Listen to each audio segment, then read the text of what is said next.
എല്ലാവർക്കും നമസ്കാരം. സിമ്പിൾ വേദാന്ത എന്ന ചാനലിലേക്ക് നിങ്ങളെ ഹാർദവമായി സ്വാഗതം ചെയ്യുന്നു. ഈ ചാനലിൽ നമ്മൾ പ്രധാനമായും വേദാന്ത തത്വങ്ങളുടെ അറിവുകളെ വളരെ ലളിതമായും പ്രായോഗികമായും വ്യക്തമായും വിശദീകരിക്കുന്നു. വേദാന്ത പറയുന്ന നിത്യസത്യങ്ങളെ വളരെ ശ്രദ്ധയായ രീതിയിൽ അവതരിപ്പിക്കുന്നതോടൊപ്പം ഈ തത്വങ്ങൾ ഇന്നത്തെ ആധുനിക ജീവിതത്തിന് എങ്ങനെ പ്രയോജനപ്പെടുത്താം എന്ന് വിശദീകരിക്കുന്നു. ഈ ചാനലിന്റെ ലക്ഷ്യം എന്ന് പറയുന്നത് മനുഷ്യ ജീവിതത്തിലെ ദുഃഖങ്ങളുടെയും ദുരിതങ്ങളുടെയും കാരണങ്ങൾ മനസ്സിലാക്കുകയും ആത്മജ്ഞാനത്തിലൂടെ അതിനെ മറികടന്ന് ശാശ്വതമായ സന്തോഷവും സമാധാനവും കണ്ടെത്തുക എന്നുള്ളതാണ്. എന്തുകൊണ്ടെന്നാൽ ഞങ്ങൾ വിശ്വസിക്കുന്നത് എല്ലാ മനുഷ്യരും അവർ ഏത് ജീവിത സാഹചര്യത്തിലുള്ളവരായാലും സമാധാനവും സംതൃപ്തിയും സന്തോഷവും നിറഞ്ഞ പൂർണ്ണമായ ഒരു ജീവിതം അർഹരാണ് എന്നുള്ളത് കൊണ്ടാണ്. എൻ്റെ പേര് വിനോദ്. ഞാൻ ഈ ആത്മീയ പാതയിൽ സഞ്ചരിച്ചു കൊണ്ടിരിക്കുന്ന ഒരു സാധാരണ സത്യാന്വേഷിയാണ്. നിങ്ങളെ ഹൃദയത്തിൻ്റെ ഭാഷയിൽ ഈ യാത്രയിലേക്ക് ഞാൻ സ്വാഗതം ചെയ്യുന്നു. വരൂ, നമുക്ക് ഒരുമിച്ച് ഈ പാതയിൽ യാത്ര ചെയ്യാം. ഇന്ന് നമുക്ക് വളരെ പ്രധാനപ്പെട്ട ഒരു വിഷയത്തെക്കുറിച്ച് ചർച്ച ചെയ്യാം. പലരുടെയും ഉള്ളിൽ സാധാരണ കണ്ടുവരുന്ന ഒരു സംശയമാണ് ഇന്നത്തെ വിഷയം. ഒരു മനുഷ്യന്റെ ജീവിതത്തിൽ ആത്മീയമായ യാത്ര എവിടെയാണ് തുടങ്ങുന്നത്? What is the starting point of spirituality? ഒരുപാട് പേർക്കുള്ള ഒരു ആശയക്കുഴപ്പമാണിത്. സുഹൃത്തുക്കളെ, നമ്മൾക്ക് വിശദമായി പരിശോധിക്കാം. നമ്മൾ അമ്പലങ്ങൾ, പള്ളികൾ തുടങ്ങിയ ആരാധനാലയങ്ങൾ കൂടുതലായി പോകുന്നതോ കൂടുതൽ സമയം ചെലവഴിക്കുന്നതോ നമ്മുടെ ആത്മീയ യാത്രയുടെ ആരംഭമായി കണക്ക് കൂട്ടാൻ കഴിയുമോ? അതുമല്ലെങ്കിൽ മതഗ്രന്ഥങ്ങൾ പാരായണം ചെയ്യുക, അല്ലെങ്കിൽ സ്പിരിച്വൽ വീഡിയോസ് കൂടുതലായി വാച്ച് ചെയ്യുക, ഇതെല്ലാം ചെയ്യുമ്പോൾ നമ്മൾ ആത്മീയമായ യാത്രയ്ക്ക് തുടക്കം കുറിക്കുന്നുണ്ടോ? ഇതുമല്ലെങ്കിൽ നമ്മൾ സത്സംഗ്, സ്പിരിച്വൽ മീറ്റിംഗ് മുതലായ കാര്യങ്ങളിൽ താല്പര്യം പ്രകടിപ്പിക്കുകയും അതിൽ കൂടുതലായി പങ്കെടുക്കുകയും ചെയ്യുമ്പോൾ നമ്മളുടെ ആത്മീയ യാത്ര നമ്മൾ ആരംഭിക്കുന്നുണ്ടോ? ഒരാൾ സ്പിരിച്വലായി മാറുന്നുണ്ടോ? ഇനി അതുമല്ലെങ്കിൽ ആത്മീയ ഗുരുക്കളെ കാണുന്നതോ അല്ലെങ്കിൽ ആശ്രമങ്ങളിൽ പോകുന്നതോ നമ്മുടെ ആത്മീയ യാത്രയുടെ ആരംഭമായി കണക്കാക്കാൻ കഴിയുമോ? പ്രിയപ്പെട്ടവരെ, ഈ പറഞ്ഞതെല്ലാം വളരെ നല്ല കാര്യങ്ങൾ തന്നെയാണ്. മാത്രവുമല്ല, ആത്മീയ പാതയിൽ സഞ്ചരിക്കുമ്പോൾ ഇവയെല്ലാം നമുക്ക് ഗുണം ചെയ്യുകയും ചെയ്യും. പക്ഷേ ഇതൊന്നും അല്ല ആത്മീയ ജീവിതത്തിൻ്റെ തുടക്കം എന്ന് പറയുന്നത്. വരൂ, നമുക്ക് വ്യക്തമായി മനസ്സിലാക്കാം. യഥാർത്ഥ ആത്മീയ ജീവിതം ഈ ബാഹ്യമായ പ്രവൃത്തികളിൽ നിന്നല്ല തുടങ്ങുന്നത്, മറിച്ച് അത് ആന്തരികമായ കുറച്ച് തിരിച്ചറിവുകളിൽ, നമ്മുടെ ഉള്ളിൽ തന്നെ നമ്മൾ അറിയാതെ സംഭവിക്കുന്ന ചില തിരിച്ചറിവുകളിൽ നിന്നാണ് തുടങ്ങുന്നത്. ഈ വീഡിയോയിൽ അതുപോലെയുള്ള 3 പ്രധാനപ്പെട്ട തിരിച്ചറിവുകളെ അല്ലെങ്കിൽ റിയലൈസേഷനെ കുറിച്ചാണ് നമ്മൾ സംസാരിക്കാൻ പോകുന്നത്. വരൂ, നമുക്ക് നോക്കാം. ഇവിടെ പ്രതിപാദിക്കുന്ന തിരിച്ചറിവുകൾ ഞാൻ എൻ്റെ ജീവിത അനുഭവങ്ങളിൽ നിന്നാണ് പറയുന്നത്. ഇതാണ് ശരിയെന്നോ ഇങ്ങനെ മാത്രമേ ആത്മീയമായ യാത്ര തുടങ്ങുകയുള്ളൂ എന്നോ ഒരിക്കലും സ്ഥാപിക്കാൻ ശ്രമിക്കുന്നില്ല എന്ന് വളരെ വിനയപൂർവ്വം ആദ്യമേ പറഞ്ഞുകൊള്ളട്ടെ. ഏറ്റവും ആദ്യത്തെ തിരിച്ചറിവ് എന്ന് പറയുന്നത്, ബാഹ്യമായിട്ടുള്ള ഒരു പ്രവൃത്തിയും അല്ലെങ്കിൽ ബാഹ്യമായിട്ടുള്ള നമ്മളുടെ പരിശ്രമങ്ങളൊന്നും നമുക്ക് ശാശ്വതമായ സന്തോഷമോ സമാധാനമോ സംതൃപ്തിയോ തരുന്നില്ല എന്നതാണ് സത്യം. ഒരു നിമിഷം നിങ്ങൾ ഒന്ന് ചിന്തിച്ചു നോക്കൂ. നമ്മൾ എപ്പോഴും ഏത് സാഹചര്യത്തിൽപ്പെട്ടവരാണെങ്കിലും എന്തെങ്കിലും നേടാൻ വേണ്ടി പ്രയത്നിക്കുന്നവരാണ്. അത് നേടിയെടുക്കുന്നതിന് മുൻപ് നമ്മൾ ചിന്തിക്കുന്നത്, അത് നേടിക്കഴിഞ്ഞാൽ അതൊരു പക്ഷേ പണമാകാം, പദവികളാകാം, ബന്ധങ്ങളാകാം, എന്തോ ആയിക്കൊള്ളട്ടെ. അത് നേടുന്നതിന് മുമ്പ് നമ്മൾ ചിന്തിക്കുന്നത് എന്താണ്? ഇത് നേടിക്കഴിഞ്ഞാൽ എനിക്ക് ശാശ്വതമായ സന്തോഷം നമുക്ക് കിട്ടും എന്നാണ്. പക്ഷെ നിങ്ങൾ ആലോചിച്ച് നോക്കൂ, ഒരു താത്കാലിക സന്തോഷത്തിനോ സംതൃപ്തിക്കുമോ അപ്പുറം അത് നീണ്ടു നിൽക്കുന്നില്ല. വീണ്ടും നമ്മൾ അടുത്തൊരു കാര്യത്തിന് വേണ്ടി നമ്മൾ പരിശ്രമിക്കുന്നു, പ്ലാൻ ചെയ്യുന്നു, മുന്നോട്ട് പോകുന്നു. താൽക്കാലിക സന്തോഷം കിട്ടുന്നു, അടുത്ത ഒരു പരിശ്രമങ്ങൾക്ക് പിന്നാലെ പോകുന്നു. നമ്മൾ ഇങ്ങനെ പോയി നമ്മളുടെ ജീവിതം അവസാനം പരിസമാപിക്കുന്നു. അതായത് നമ്മുടെ എല്ലാ പരിശ്രമവും ബാഹ്യമായ കാര്യങ്ങൾക്കാണ്. എന്നാൽ നമ്മൾ പരിശ്രമങ്ങൾ ആന്തരികമാക്കുകയാണെങ്കിൽ, നമ്മൾ നമ്മളിലേക്ക് ഒരു നിമിഷം തിരിഞ്ഞ് നമ്മളുടെ പരിശ്രമങ്ങൾ ആ ഒരു പാതയിലൂടെ തിരിച്ചു വിടുകയാണെങ്കിൽ അത് നമ്മളുടെ ആത്മസാക്ഷാത്കാരത്തിലാണ് അവസാനിക്കുന്നത്. നമ്മളുടെ സ്വയം തിരിച്ചറിവിലാണ് അത് അവസാനിക്കുക. അത് നമുക്ക് ശാശ്വതമായ സന്തോഷവും സമാധാനവും സംതൃപ്തിയും തരും, തീർച്ച. കാരണം ആത്മസാക്ഷാത്കാരം നിങ്ങൾ ഒരു പൂർണ്ണ ജീവിതമാണ് എന്ന തിരിച്ചറിവ് നൽകുന്നു.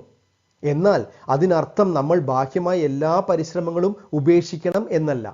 മറിച്ച് നമ്മൾ അതിനെക്കുറിച്ച് ബോധവാന്മാരാകുകയാണ് വേണ്ടത്. നമ്മളുടെ ഫോക്കസ് നമ്മളിവിടെ ഷിഫ്റ്റ് ചെയ്യുന്നു. നമ്മളിവിടെ ബാഹ്യമായ സ്ഥലത്തിൽ നിന്ന് ആന്തരികതയിലേക്ക് മാറ്റുന്നു.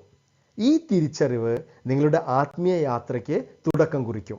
തീർച്ച. ഇനി നമ്മൾക്ക് രണ്ടാമത്തെ തിരിച്ചറിവ് എന്താണെന്ന് നോക്കാം. നമ്മൾ യഥാർത്ഥ സന്തോഷം പുറത്തുള്ള വസ്തുക്കളിലോ ആളുകളിലോ സാഹചര്യങ്ങളിലോ ആണെന്ന് തെറ്റിദ്ധരിച്ച് അത് നേടാൻ വേണ്ടി ശ്രമിക്കുന്നു. അതായത് സന്തോഷത്തിന്റെ ഉറവിടം നമുക്ക് പുറത്താണ് എന്ന് നമ്മൾ വിശ്വസിക്കുന്നു. ഒരു നിമിഷം നിങ്ങളൊന്ന് ചിന്തിച്ചു നോക്കൂ. എന്നാൽ യഥാർത്ഥ സന്തോഷത്തിന്റെ ഉറവിടം നമുക്ക് ഉള്ളിൽ തന്നെയാണെന്ന് നമ്മൾ മനസ്സിലാക്കുന്നില്ല. അപ്പോൾ രണ്ടാമത്തെ തിരിച്ചറിവ് സുഹൃത്തുക്കളെ ഇതാണ്: യഥാർത്ഥ സന്തോഷം നമ്മുടെ ഉള്ളിലാണ്. നമ്മളിലേക്കുള്ള യാത്രയിൽ മാത്രമേ നമ്മൾക്കത് കണ്ടെത്താൻ കഴിയുള്ളൂ. ഒരു പക്ഷേ താൽക്കാലികമായ സന്തോഷവും നിങ്ങൾക്ക് എന്തെങ്കിലും വസ്തുക്കളിലോ ആളുകളിലോ സാഹചര്യങ്ങളിലോ കിട്ടുമായിരിക്കാം. തീർച്ചയായും ഞാനത് നിഷേധിക്കുന്നില്ല. പക്ഷേ ഞാൻ തുടക്കത്തിൽ പറഞ്ഞ പോലെ നമ്മൾ ജീവിതത്തിൽ ശാശ്വതമായ സന്തോഷം ഒന്നിനെയും ആശ്രയിക്കാതെ സന്തോഷം നേടണമെന്നുണ്ടെങ്കിൽ ബാഹ്യമായ വസ്തുക്കളിൽ ഒരിക്കലും നിങ്ങൾക്കത് നേടാൻ സാധിക്കില്ല. പ്രിയമുള്ളവരെ, മനുഷ്യരാശി മുഴുവനും തന്നെ സന്തോഷത്തിന് വേണ്ടിയാണ് ജീവിക്കുന്നത്. യാതൊരു സംശയവുമില്ല. ഞാനും നിങ്ങളും നിങ്ങളുടെ അയൽക്കാരനും എല്ലാവർക്കും വേണ്ടത് സന്തോഷമാണ്. ആ സന്തോഷത്തിന് വേണ്ടിയാണ് നമ്മൾ പരിശ്രമിക്കുന്നതും. പക്ഷേ ഒരേ ഒരു പ്രശ്നം മാത്രമേ ഉള്ളൂ. നമ്മൾ സന്തോഷം തേടുന്ന സ്ഥലമാണ് പ്രശ്നം.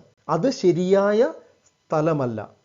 അതിൻ്റെ ഉറവിടം തെറ്റായ സ്ഥലത്താണെന്ന് മാത്രം. അതിൻ്റെ യഥാർത്ഥ ഉറവിടം നിങ്ങളുടെ ഉള്ളിലാണെന്ന് മനസ്സിലാക്കുമ്പോൾ നമ്മുടെ ആന്തരിക യാത്ര, ആ സന്തോഷത്തിലേക്കുള്ള യാത്ര, നമ്മുടെ ആത്മീയമായ യാത്രയ്ക്ക് നമ്മൾ ആരംഭം കുറിക്കും. ഇനി നമ്മൾക്ക് മൂന്നാമത്തെ തിരിച്ചറിവ് നോക്കാം. നമ്മൾ പഠിച്ചിരിക്കുന്നതും മനസ്സിലാക്കി വെച്ചതും നേടിയതുമായിട്ടുള്ള ലോക അറിവുകൾ, നമ്മളുടെ ഭൗതികമായ ബാഹ്യമായ നോളജ്, എക്സ്റ്റേണൽ നോളജ്, അറിവുകൾ എല്ലാം നമ്മുടെ ജീവിതം കാര്യക്ഷമമായി കൊണ്ടുപോകാനുള്ളത് മാത്രമാണെന്നാണ് മനസ്സിലാക്കേണ്ടത്.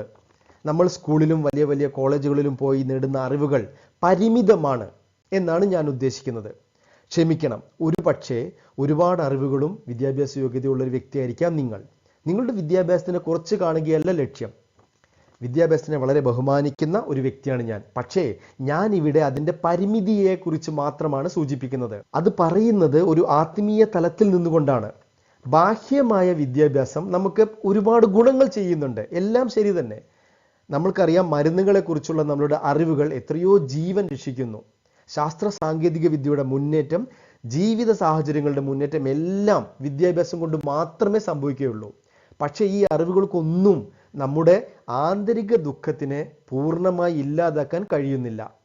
അതാണ് ഞാൻ ഉദ്ദേശിച്ചത്. ഒരു നിമിഷം നിങ്ങളൊന്ന് ചിന്തിക്കൂ. നമ്മുടെ എല്ലാ ദുഃഖങ്ങൾക്കും കാരണം അറിവില്ലായ്മ, അജ്ഞതയാണ്. ഇവിടെ അറിവില്ലായ്മ അല്ലെങ്കിൽ അജ്ഞത എന്നുകൊണ്ട് ഉദ്ദേശിക്കുന്നത് നമ്മൾക്ക് നമ്മളെക്കുറിച്ചുള്ള അറിവാണ്. സെൽഫ് നോളജ്, ആത്മജ്ഞാനം. Lack of self knowledge is the cause of suffering. പക്ഷേ ഈ ബാഹ്യമായ ഒരു അറിവും അതിനെക്കുറിച്ച് പ്രതിപാദിക്കുന്നില്ല. അപ്പോൾ നമ്മൾ ആത്മജ്ഞാനം അല്ലെങ്കിൽ ആത്മീയമായ അറിവ് നേടേണ്ടിയിരിക്കുന്നു. നമുക്ക് നമ്മളെക്കുറിച്ച് തന്നെയുള്ള അറിവാണിത്. നിങ്ങളൊരു പൂർണ്ണ ജീവിതമാണെന്നും കേവലം ഈ ശരീരമോ മനസ്സോ അല്ലെന്നും അതിനും അപ്പുറമുള്ള ശാശ്വതമായ അനന്തമായ ഒരു സാധ്യത അല്ലെങ്കിൽ ശാശ്വതമായ ഒരു സത്യമാണെന്ന് നിങ്ങൾ തിരിച്ചറിയുന്നു. നമ്മൾ അതിനെ ആത്മസാക്ഷാത്കാരം അല്ലെങ്കിൽ സെൽഫ് റിയലൈസേഷൻ എന്ന് പറയുന്നു. അത് നേടിക്കഴിഞ്ഞാൽ പിന്നെ ഒരു ദുഃഖങ്ങളും നിങ്ങളുടെ ജീവിതത്തിൽ നിങ്ങളെ അലട്ടുകയില്ല. ഈ തിരിച്ചറിവ് നിങ്ങൾക്കുണ്ടാകുമ്പോൾ നിങ്ങൾ ആത്മീയമായ അറിവ് നേടുന്നതിന് വേണ്ടി ആത്മീയ പാതയിലേക്ക് നിങ്ങൾ എന്ത് ചെയ്യുന്നു? സാവധാനം സഞ്ചരിക്കുന്നു. അത് നിങ്ങളുടെ ആത്മീയ ജീവിതത്തിന് തുടക്കം കുറിക്കും. സുഹൃത്തുക്കളെ, നമ്മൾ ഈ വിഷയം അവസാനിപ്പിക്കാൻ പോവുകയാണ്. അതിനു മുമ്പ് നമ്മൾ ഇപ്പോൾ പ്രതിപാദിച്ചിട്ടുള്ള ഈ 3 തിരിച്ചറിവുകൾ നിങ്ങൾ നിങ്ങളുടെ ജീവിതത്തിൽ ആഴത്തിൽ വിലയിരുത്തണമെന്ന് ഞാൻ അപേക്ഷിക്കുന്നു. ഞാൻ നേരത്തെ പറഞ്ഞ പോലെ ഈ അറിവുകൾ മാത്രമാണ് ശരി, ഈ തിരിച്ചറിവുകൾ മാത്രമാണ് ശരി എന്ന് ഞാൻ ഒരിക്കലും സ്ഥാപിക്കാൻ ശ്രമിക്കുന്നില്ല. എൻ്റെ അനുഭവങ്ങളാണ് ഞാൻ നിങ്ങൾക്ക് മുന്നിൽ അവതരിപ്പിച്ചത്. എന്തായാലും ആത്മീയത എന്ന വാക്കിൻ്റെ അർത്ഥം തന്നെ ആത്മാവിനെ കുറിച്ച് എന്നാണ്. അപ്പോൾ തീർച്ചയായും ആന്തരികമായ നമ്മുടെ ഉള്ളിലേക്കുള്ള ഒരു യാത്രയായിരിക്കും ഇത്. നമ്മൾ ഇവിടെ പ്രതിപാദിച്ചിട്ടുള്ള ഈ 3 തിരിച്ചറിവുകൾ നിങ്ങൾ ഒന്ന് വിലയിരുത്തണമെന്ന് ഞാൻ അഭ്യർത്ഥിക്കുന്നു. നിങ്ങളുടെ വിലയേറിയ നിർദ്ദേശം കമൻറ്റ് ബോക്സിൽ ഇടുമല്ലോ. എന്തായാലും ഇവിടെ പ്രതിപാദിച്ചിട്ടുള്ള ഈ 3 വിഷയങ്ങൾ നിങ്ങൾ മനസ്സിലാക്കുകയും നിങ്ങളുടെ ജീവിതത്തിൽ അത് സംഭവിക്കട്ടെ എന്ന് ഞാൻ പ്രാർത്ഥിക്കുകയും ചെയ്യുന്നു. ഇതുപോലെയുള്ള തിരിച്ചറിവുകൾ നിങ്ങളുടെ ജീവിതത്തിലും ഉണ്ടാവട്ടെ. ആത്മീയ പാതയിലൂടെ സഞ്ചരിച്ച് സന്തോഷവും സമാധാനവും സംതൃപ്തിയും കണ്ടെത്തി ഒരു പൂർണ്ണമായ ജീവിതം നയിക്കാൻ നിങ്ങൾക്ക് സാധിക്കട്ടെ എന്ന് ഞാൻ പ്രാർത്ഥിക്കുന്നു. വീഡിയോ കണ്ടതിൽ ഒരുപാട് നന്ദി. Thank you for watching. Kindly subscribe this channel and support. Channel subscribe ചെയ്യാൻ മറക്കരുത്. വീഡിയോ ഇഷ്ടപ്പെട്ടാൽ ലൈക്ക് ചെയ്യുക, സബ്സ്ക്രൈബ് ചെയ്യുക, കമൻറ്റ് ചെയ്യുക. ഇതുപോലുള്ള വീഡിയോകൾക്ക് വേണ്ടി ബെൽ ഐക്കൺ പ്രസ് ചെയ്യുക. അടുത്ത വീഡിയോയിൽ കാണാം. അതുവരെ നന്ദി, നമസ്കാരം.